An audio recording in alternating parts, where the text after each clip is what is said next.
스가랴 예언의 말씀을 보면 이스라엘을 구원할 구원자는 나귀를 타고 들어온다라는 좀 독특한 예언이 있습니다. 그런데 한번 생각해 보겠습니다. 우리나라 속담에는 백마탄 왕자님이라는 표현이 있습니다. 우리나라 속담이 맞나요? 하여튼 속담에 백마탄 왕자님이라는 표현이 있죠. 누군가 나의 운명의 상대가 나타날 때는 어땠으면 좋겠다라는 바람입니까? 네, 타고 오는 건 백마요, 신부는 왕자였으면 좋겠다. 뭔가 특별하고 대단한 사람이기를 바라는 마음이 있죠. 그런데 오늘 이 나라를 구원하고 우리의 어려움을 모두 해결할 수 있는 그 특별한 한 분이 들어오시는데 나귀를 타고 온다? 다소 이례적인 예언의 말씀이었습니다. 기왕 나타나실 거면 큰 말을 타고 오시든 아니면 하늘에서 내려오시든 좀 특별해야 되는 것 아니겠습니까? 근데 성경이 예수님께서 나귀를 타고 오신다는 스가랴의 예언을 성취하셨다라고 하면서 오늘 본문에 그 나귀를 어떻게 타고 오시게 되었는지 과정이 짧지만 적혀져 있습니다. 이 나귀는 고집이 굉장히 센 동물입니다. 그리고 나귀는 사실 부정한 짐승으로 되어 있습니다. 그래서 유대인들은 나귀를 기르는 사람이 나귀가 태어나면 부정한 짐승인데 특별한 의식 하나를 합니다. 나귀를 위해서 어린 양을 잡아서 나귀를 거룩하게 깨끗하게 만들겠다라는 그런 번제를 드립니다. 좀 의아하죠? 나귀 한 마리가 태어났다고 양 한 마리를 잡아서 제사를 드린다? 왜 그럴까요? 그건 나귀의 습성에 있습니다. 고집도 세지만 나귀는 한 번 자기 주인으로 삼으면 그 사람이 주는 것 외에는 먹지를 않는다고 합니다. 그래서 두 가지 이름이, 다른 사람의 말을 안 듣지만 주인의 말을 듣는 그 모습에서 순종하는 동물, 또 주인이 주는 것을 구별하여서 먹으면서 충성하는 동물로 알려져 있었습니다. 그리고 나귀는 얕은 돌산이 많았던 이스라엘, 특별히 예루살렘 인근이나 이스라엘 사람들에게 중요한 가축이었습니다. 꽤 많은 중량, 200kg에서 300kg까지도 추측을 하는데요. 자기의 체중보다 몇 배나 되는 짐을 지고 갈 수도 있고, 또 여러모로 타고 다니거나 편하게 사용할 수 있는 것이 나귀였습니다.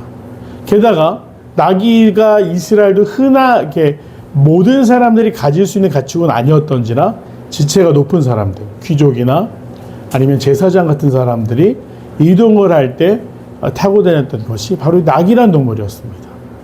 자, 그렇다고 한다면 나귀는 정말 귀한 동물이었죠. 근데 오늘 보면 예수님이 베다니와 벳바게 사이를 지나실 때라고 되어 있습니다.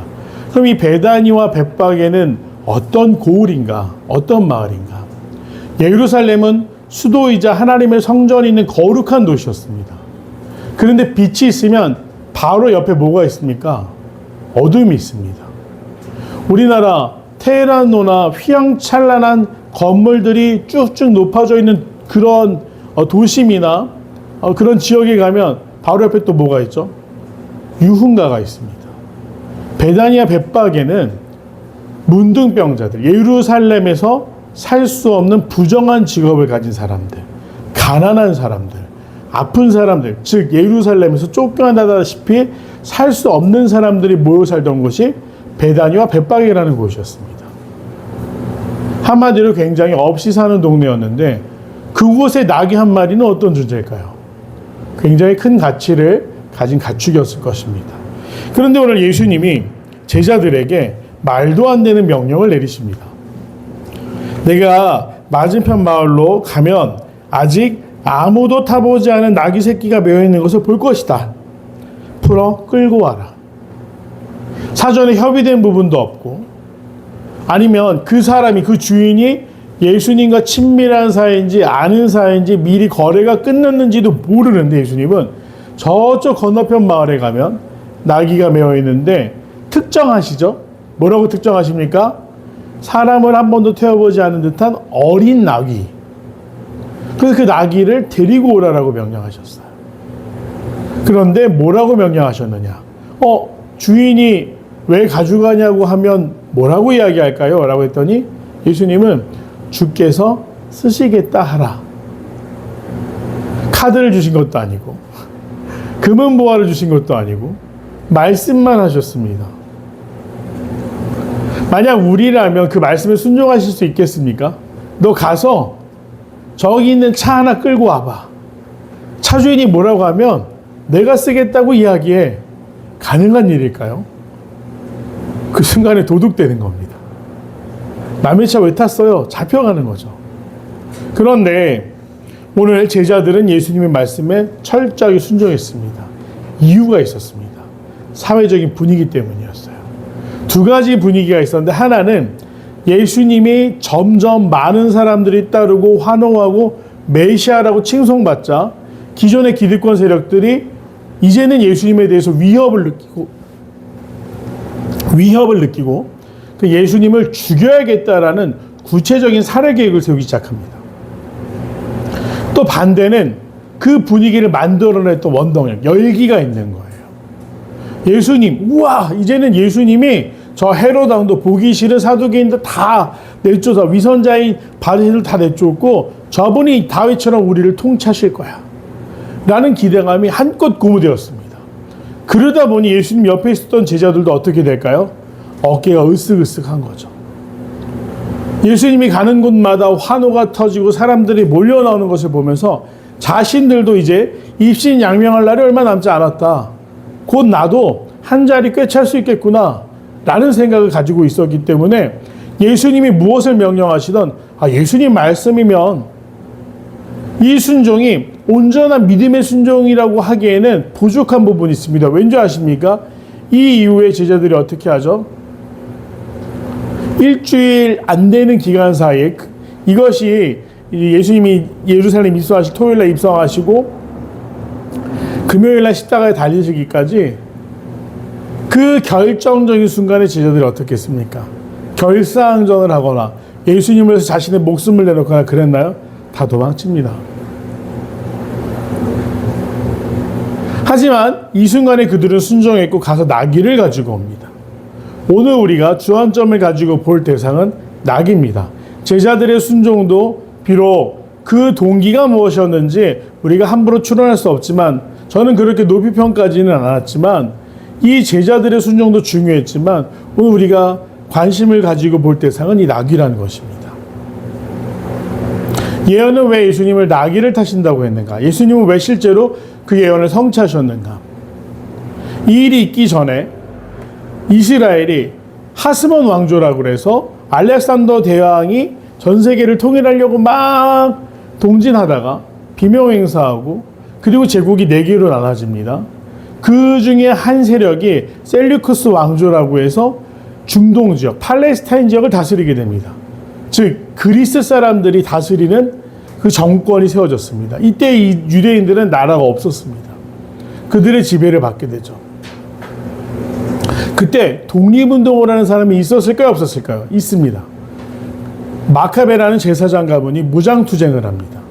그리고 전승에 따르면 마카베라는 사람이 예루살렘 입성할 때 흰 말을 타고 당당하게 입성할 때 마카베 혹은 마카베라고 불리는 그 제사장이 메시아라고 생각했습니다. 근데 어떻게 됐을까요? 좀 다스리는가 싶더니 결국에는 더 강력한 힘, 로마 군단에 의해서 또 팔레스타인 지역을 점령당하게 됩니다. 예수님이 왜 말을 타시지 않았는가? 말은 당시 강력한 군사력을 의미했습니다. 흔히 말을 좀 아십니까? 말을 품종을 얘기할 때 제일 좋은 품종으로 일컫는 것이 아라비아, 즉 그 아랍에서 기르고 난 말들, 교배하면서 기른 말들을 최고로 치고요. 거기에 거의 맞먹는 것이 스페인에서 가져온 말들이라고 합니다. 반대로 얘기하면 아랍 사람들이나 스페인 사람들은 기병 전술이 뛰어난 사람이었고 말을 통한 강력한 군사력을 가진 사람들이었습니다. 우리가 말을 탈 때 혹시 말을 타보셨나요? 제주도나 아니면 해외여행이나 이렇게 가셔서 말을 타실 때 저도 이 체중이 아니었을 때, 이거 절반만 했을 때 몽골에 가서 조랑말을 탔습니다. 그런데 생각보다 무섭더라고요. 살아있는 생물이 타는 게 이게 자동차나 오토바이 타는 개념이 아니라 얘가 움직이니까 떨어질 것 같고 너무 무섭더라고요. 심지어 그 말을 타고 트레킹을 하는데 산을 오르거나 내리막길 내려갈 땐 제 체중이 고스란히 앞으로 쏠리니까 이 등자라고 하죠. 그 등자의 발을 꽉 디디고 안장을 꽉 잡을 수밖에 없더라고요. 근데 등자나 안장은 나중에 개발됐습니다. 생각보다 인류 역사에 나타난 지가 오래되지 않았다고 그래요. 그래서 AD 1세기의 기병들은 어떻게 싸워야 되느냐? 허벅지만으로 말 갈기를 잡고 말을 잘 타는 사람들이었습니다. 그 강력한 힘, 말이라는 너무나 멋있고 권세 있는 모습으로 예수님이 들어오셨으면 아마 사람들은 더 화났을 거예요. 그런데 예수님은 나귀를 타신 것에서 이미 자기가 어떤 목적으로 이 땅에 오셨는지를 보여주시는 겁니다. 나는 힘으로 누군가를 몰아내고 힘으로 질서를 잡는 게 아니다. 나귀는 어떤 존재입니까? 그들에게 도움이 되고 충성을 다하고 또 굉장히 주인에게 애착되어 있는, 그래서 그들이 일상에서 만나면서 편안하게 느끼는 동물이 나귀였습니다. 예수님 말씀하고 계시는 거예요. 그 나귀를 타심으로 나는 다스리려 온 게 아니다. 이 나귀와 같이 섬기려 온 것이다. 직접 본인의 입을 통해서 나는 섬기려 왔다라고 계속 말씀하셨지만 삶으로 보여주시는 겁니다.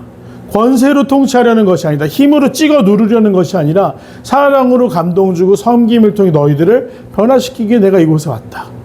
그래서 나귀를 타셨습니다. 자, 이제 나귀의 관점에서 한번 보겠습니다. 갑자기 끌려갑니다. 내가 어디로 가는 거지? 저 사람들은 누구지? 저 사람들은 왜 나를 데려가지? 고삐를 쥐고서 가는 사람들 따라 터벅터벅 걸어갔더니 갑자기 자기 등 위에 겉옷을 올립니다. 큰 외투, 로브 같은 외투를 생각하시면 되겠습니다. 그러더니 누가 타요. 그런데 성경 어디에도 나귀가 날뛰거나 나귀가 예수님을 거절하거나 거부하거나 타시기 힘들었다는 기록이 있나요? 그렇지 않습니다. 아까 나귀의 성품에서 나귀는 누구를 기억한다고 그랬죠? 주인을 기억해요. 그런데 예수님은 엄밀히 따지면 이 나귀가 태어나서 한 번도 만나보지 못한 존재였습니다. 근데 나귀는 본능적으로 알았어요. 이분은 진짜 주인이다. 이분을 태우는 것은 제가 나귀를 좀 의인화해서 얘기하고 있지만 나귀는 예수님을 거절하지 않았습니다. 그리고 예수님을 등에 태운 채로 자기의 역할에 충실히 예수님을 모시고 베다니아 벳바기 사이에서 예루살렘 입성하기까지 같이 걸어갑니다. 근데 생각해 보겠습니다. 사람들이 예수님을 환영하는데 어떻게 했냐? 여기 오늘 말씀을 보면 재미있는 표현이 이미 감람산 내리막길, 예루살렘 건너편에 이 감람산이 뭐냐면 올리브 마운틴, 올리브 나무가 엄청 많은 산이 있었습니다. 그 산을 내려오셨어요. 그러자 제자의 온 무리가라고 되어 있습니다. 여기서 제자의 온 무리는 12제자만 얘기하는 게 아닙니다.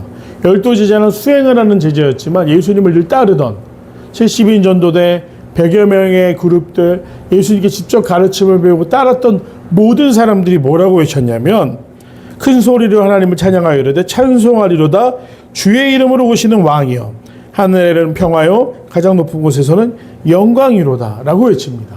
이것은 왕을 향한, 전쟁에서 이긴 개선 장군을 향한 찬양이었어요. 종려나무까지 했습니다. 오늘 종려주일이라고 했죠. 그것은 개선 장군에게 베풀어 주던 최고의 영광의 모습이었습니다. 심지어 어떤 사람들은 자기 겉옷을 벗어서 그 나귀 앞에 까는 거예요. 오늘날로 따지면 뭡니까? 레드카펫이 쫙 깔려지면서 사람들은 환호하고 플래시 세례가 터지면서 예수님이 등장하시는데 너무나도 다정하고 가까운 모습으로 나귀의 등을 탄 이웃과 같은 모습으로 입성하시는 것이죠. 예수님의 행동 하나하나가 우리를 향한 메시지입니다. 나는 다스리거나 짓누르거나 지배하기 위해 온 것이 아니다. 너희를 사랑하기 위해 왔다. 또 나귀 입장에서 여기서 제가 한 가지 개인적인 간증을 하고 이 나귀에 대한 좀 의미를 다시 한번 정리하고자 하는데요. 저희 어머니가 어떤 팀을 꾸시니 저를 굉장히 어린 나이 때부터 서원을 하셨대요. 서원하셨다는 건 뭐냐면 하나님 앞에 드립니다. 하나님에는 하나님 마음대로 하세요. 이렇게 기도를 하셨습니다. 그러면 항상 전 지금도 기억합니다. 기도를 해주실 때는 어렸을 때 저한테 뭐라고 말씀하셨는가 하면 우리 아들이 예수님을 태운 어린 나귀와 같은 삶을 살게 하옵소서. 굉장히 무서운 기도입니다. 함부로 하면 안 돼요. 예. 그랬더니 어머니가 엄마 나는 말띠인데 말이 좋은데 왜 나귀를 자꾸 데려 나귀가 되래? 이렇게 이제 한번 여쭤봤어요. 그랬더니 어머니가 뭐라고 얘기를 하셨냐면 어린 나귀는 아무 힘도 없었지만 예수님을 등에 태우니까 어떻게 호산나 찬양하리로다. 그 찬양과 경배 현장에 예수님과 가장 가까이서 함께 있었고 사람들이 예수님 앞에 절하는 거지만 사실은 나귀 앞에 머리를 숙이며 이랬지 않니? 그래서 엄마는 네가 그렇게 예수님과 동행하면서 환영받을 수 있는 인생, 축하받을 수 있는 인생을 살았으면 좋겠어 예수님을 등에 업은 어린 나귀가 되라고 하는 거야 라고 말씀하셨어요. 이 말씀은 계속 제 안에 남아가지고 결국 나중에 제가 목회를 결정할 때도 가장 큰 동기가 되었습니다. 오늘 순종함으로 예수님과 동행하니라는 제목을 적었어요. 예수님을 기다리는 자세의 마지막 시간입니다. 우리가 마지막으로 가져야 할 때 자세는 순종이죠. 나귀는 예수님을 밀어내지 않았어요. 거부하지 않았습니다. 제자들 또한 예수님의 명령을 이상하게 여기지 않았습니다. 오늘 예루살렘에 입성하셔서 십자가라는 거룩한 사역을 완성하시기 위해 예수님 곁에 있었던 사람들이 보여준 모습은 순종이었습니다. 성경은 뭐라고 말합니까? 순종이 제사보다 낫고 듣는 것이 수량의 기름보다 낫다라고 이야기를 해요. 대단한 물질을 드리거나 뭘 하는 것이 아니라 내가 하나님 앞에 온전히 순종하고 있는가. 이 땅에 오신 예수님은 정말 겸손의 왕으로 오셨고 우리 이웃으로 오셨고 우리를 위해서 모든 것을 내어주시는데 나는 무엇을 위해서 믿음을 지켜나가고 있는가? 돈을 잘 벌기 위해서, 건강해지기 위해서, 유명해지기 위해서, 더 높아지기 위해서. 만일 그래서 예수를 믿는다고 한다면 오늘 잘못 알고 있는 것입니다. 이 어린 나귀와 같이 겸손하게 순종하면서 예수님과 함께 걸어가는 것이 오늘 예수님이 기다리고 있는, 예수님이 찾고 계시는 예수님의 동행이라는 사실을 우리가 오늘 말씀을 통해 기억하기를 원합니다. 그 나귀, 순종함으로 예수님과 함께 걸었던 그 나귀와 같은 삶.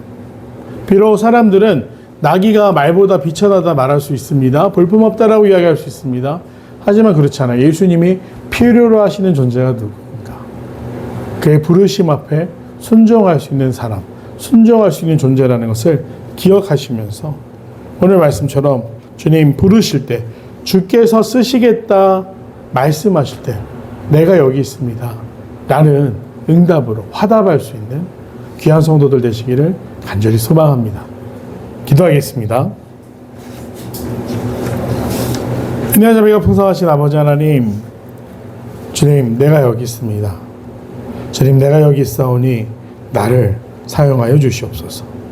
어린 나귀와 같이 주의 부르심 앞에서 온전히 순종하게 하시고 무엇이 더 중요한 일인지 분별하게 하시고 또 두렵지만 순종으로 주님 곁에 설 때 주여 우리가 그 거룩한 영광까지 누리게 될 줄로 믿사오니 두려운 순간마다 망설여지는 순간마다 갈등하는 순간들마다 성령이여 우리를 주관하여 주시어서 주님과 동행하는 삶, 주님 곁에 있는 삶, 성령의 능력으로 말미암아 천국을 소망하는 삶을 살아가게 하여 주시옵소서. 감사드리며 사랑하는 예수님의 이름으로 간절히 기도드립니다. 아멘.